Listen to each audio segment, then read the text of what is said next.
एक बार की बात है, कालिया और उसकी पत्नी अपना घर बेचकर दूसरे गांव में रहने के लिए आते हैं। कालिया बहुत लालची होता है और नए घर की तलाश कर रहा होता है। जमींदार साहब, मुझे एक नए घर की तलाश है, लेकिन मैं ज्यादा पैसे नहीं देने वाला। आप कहीं मुझे बेवकूफ मत समझना, मुझे सब पता है।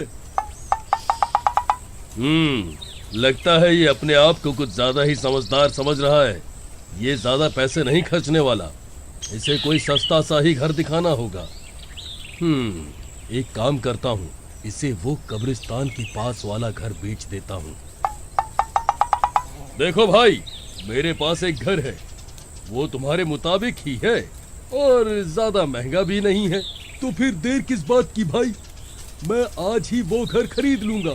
चलो मुझे वो घर दिखा दो। अरे यार, अगर इसे अभी वो घर दिखा दिया तो इसे घर के पीछे बना कब्रिस्तान दिख जाएगा। इसी रात के अंधेरे में वो घर दिखाऊंगा।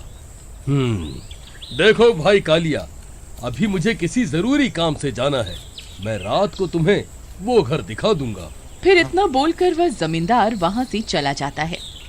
रात होने पर वह कालिया और उसकी पत्नी को घर दिखाने ले जाता है। वह घर कालिया को बहुत पसंद आ जाता है क्योंकि उसकी कीमत बहुत कम होती है और वह खुशी खुशी उस घर को खरीद लेता है। फिर जमींदार पैसे लेकर वहां से चला जाता है। अजी, मुझे तो ये घर कुछ ठीक नहीं लग रहा। मुझे तो यहाँ दहशत सी महसूस हो रही है।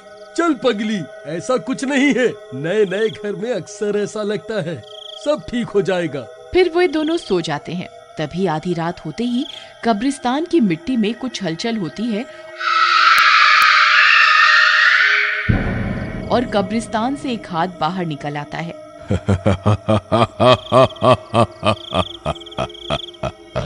और बहुत डरावनी डरावनी आवाजें आने लगती हैं।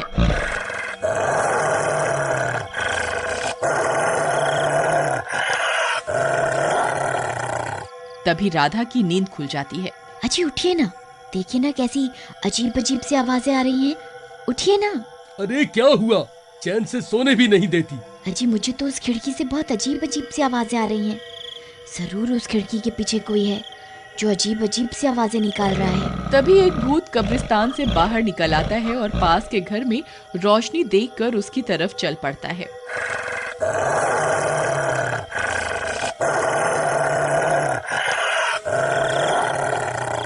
अरे भगवान, कुछ नहीं है, तुम डरो मत, कोई नहीं है, चुपचाप सो जाओ। फिर वे दोनों फिर से सो जाते हैं। तभी वह भूत जोर जोर से उनकी खिड़की को तोड़ने की कोशिश करने लगता है।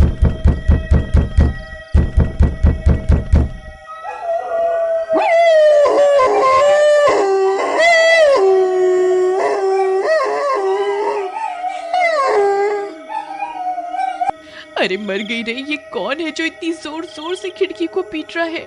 अजी उठिए ना, देखिए ना, वहाँ जरूर कोई है जो हमारी खिड़की को पीट रहा है। फिर राधा की जबरदस्ती करने पर कालिया उस खिड़की के पास जाता है और जैसे ही खिड़की खोलता है, भूत उसे देखकर वहां से गायब हो जाता है।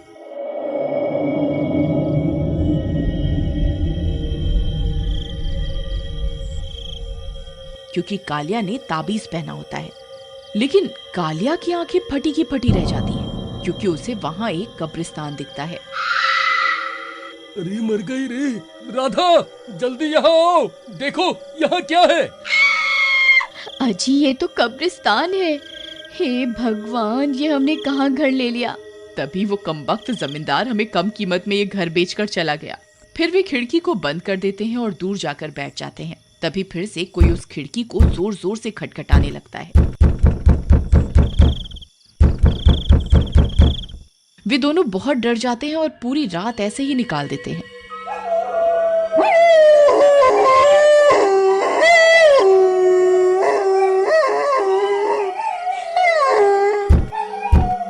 फिर अगले दिन वो दोनों उस जमींदार की तलाश करने लगते हैं, लेकिन उन्हें उस जमींदार का कोई नामो निशान नहीं मिलता। फिर वे थक हार कर वापस अपने घर आ जाते हैं। फिर रात होने पर वे दोनों सो रहे होते हैं।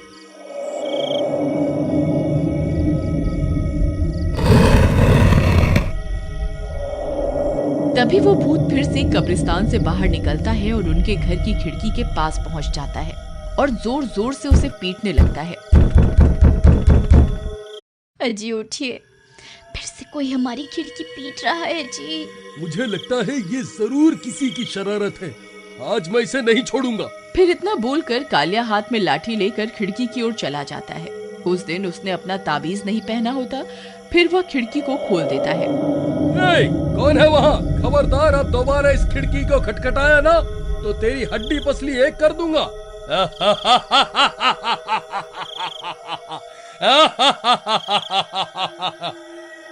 बहुत दिनों के बाद कोई इस घर में रहने आया है। तुम तो मेरे पड़ोसी हो। आओ ना, तुम्हें अपने घर ले चलता हूँ। उस भूत को देखकर कालिया की हालत खराब हो जाती है। तभी वो भूत कालिया की गर्दन पकड़कर उसे खिड़की से बाहर खींच लेता है। अरे मर गया। अरे राधा, मुझे बचाओ बचाओ बचाओ। अरे भाई, कोई मेरी मदद करो। अरे मर गया रे। अरे मर गई रे, ये सब क्या हो गया?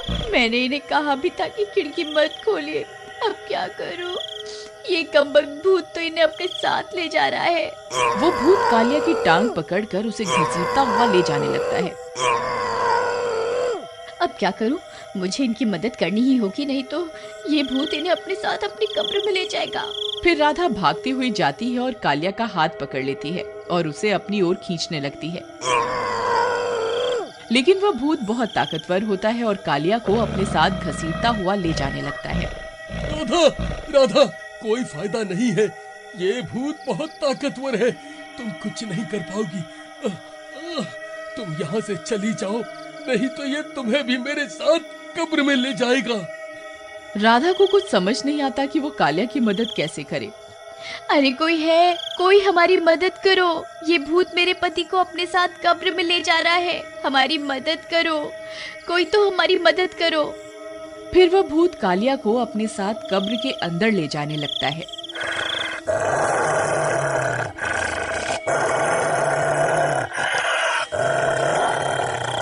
अरे अरे मर गया रे, अब मैं नहीं बचूंगा।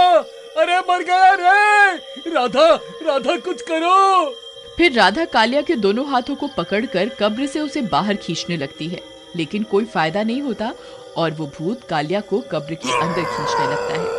अब कोई फायदा नहीं है राधा, अलविदा। तभी राधा भागती हुई वापस घर के अंदर जाती है, जहाँ कालिया का ताबीज पड़ा हुआ होता है। वह उस ताबीज को उठा लेती है और वापस कालिया की तरफ भागने लगती है। कालिया कब्र के अंदर जा चुका होता है, सिर्फ उसका एक हाथ ही बाहर निकला हुआ होता है। फिर राधा उस ताबीज को अपने हाथ में लपेट लेती है और उसी हाथ से कालिया का हाथ पकड़ लेती है और उसे खींचने लगती है। ताबीज की वजह से उसके हाथ में बहुत शक्ति आ जाती है और कालिया बाहर आने लगता है।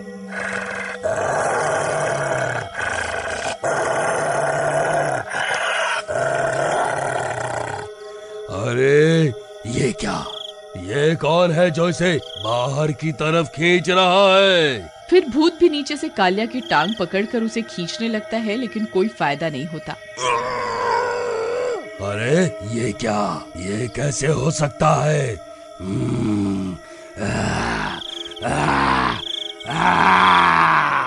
और देखते ही देखते राधा कालिया को कब्र से बाहर खींच लेती है। अरे वाह राधा, तुम में इतनी शक्ति कैसे आ गई? आखिर तुमने ये कैसे किया? अजी, ये सब इस ताबीज की शक्ति की वजह से हुआ है। चलिए, हम यहाँ और नहीं रुक सकते। वो भूत किसी भी पल बाहर आ सकता है। फिर वे दोनों भागकर अपने घर में चले जाते हैं। वो भूत भी कब्र से बाहर निकल आता है और सीधा उनकी खिड़की के पास पहुंच जाता है।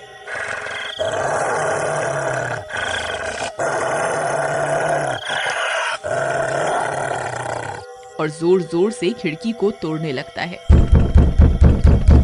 अरे मर गए रे, ये कमबख्त तो हाथ धोकर हमारे पीछे ही पड़ गया है। अब क्या करें? मैं तुझे नहीं छोड़ूंगा। तू मेरा शिकार है। तुझे मुझसे कोई नहीं बचा सकता।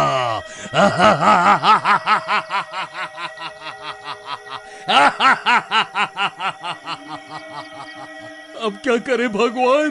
फिर राधा भागकर जाती है और उस ताबीज को खिड़की पर टांग देती है। तभी आवाजें आनी बंद हो जाती हैं। फिर वे दोनों आराम से उस घर में अपनी जिंदगी बिताने लगते हैं।